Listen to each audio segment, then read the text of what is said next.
Ang alien na pasmado ang bunganga. Beep, beep, beep, beep, beep. Ang tagalupa na viral ang mukha. Bip, bip, bip, bip, bip. Bumibip, bip, bip, bip, bip, bip, bip, bip, bip, bip, bip na ba? Ang lahat. Martian. Beep, beep, beep, beep. Enrico Pañero. Bip, bip, bip, bip, bip. Beep, beep, beep, Bip, bip, bip, bip, bip. Bip, bip, bip, bip, bip. Just FM. Beep, beep, beep, beep, beep. Umaga!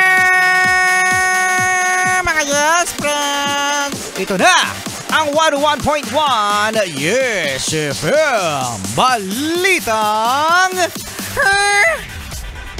Kapag ikaw, yes friend, nanalo sa loto, pagpalagay lang natin, no, ikaw, di ba, no? Isipin mo palang mga yes friend, ano? Parang ang saya-saya na. Oo naman!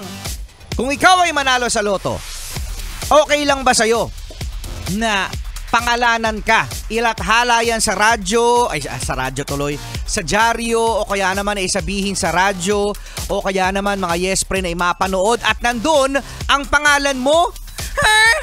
Yan ang isang malaking tanong. Kung ready ka na sabihin na si Marcia nanalo sa loto, Ay!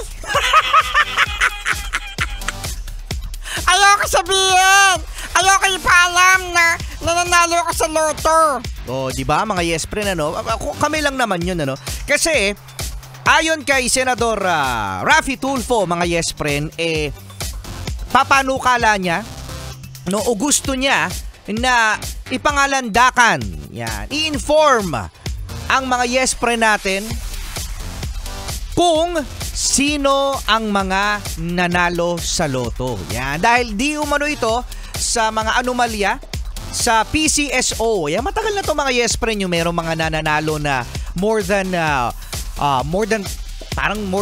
twice, no? Meron pa nga nagsasabi 10 beses nanalo sa isang buwan. No. Diba, ano, nakakapagtaka din mga yes friend na sabi nga, di ba, bago ka manalo sa loto ng jackpot, mga yes friend, mas malaki ang tsansa na tamaan ka ng kidlat. No? Tamaan ka ng kidlat bago ka manalo sa loto. Ganon kaliit yung chance para manalo sa loto. Lalong-lalo na, liliit ang chance mo o wala kang chance Kapag hindi ka tumaya. kapag hindi ka tumaya sa loto.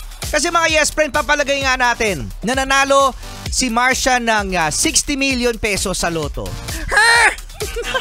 Ikaw, Marcia, gusto mo bang malaman nila na nanalo ka sa loto? Siyempre hindi, no?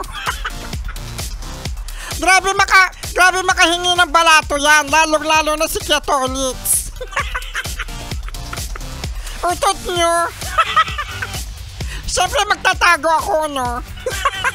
Kasi yung safety, mga yes friend, ng mga nanalo sa loto. Imagine kung meron kang kapitbahay na nanalo sa loto, siyempre matutuwa ka na, huy, si Aling Marites nanalo ng loto. Magkano na panalunan? 90 million pesos. Ay! Hindi ko Pañero, alam mo na. Alam mo na yung gagawin mamaya. Tingnan mo! Tingnan mo si Marcia, may masamang balak. Alam mo na, Rico Pañero, ha? Walang mag-iiwan ng ebidensya. Tara na, kaya Aling Marites. Maghihintay na lang.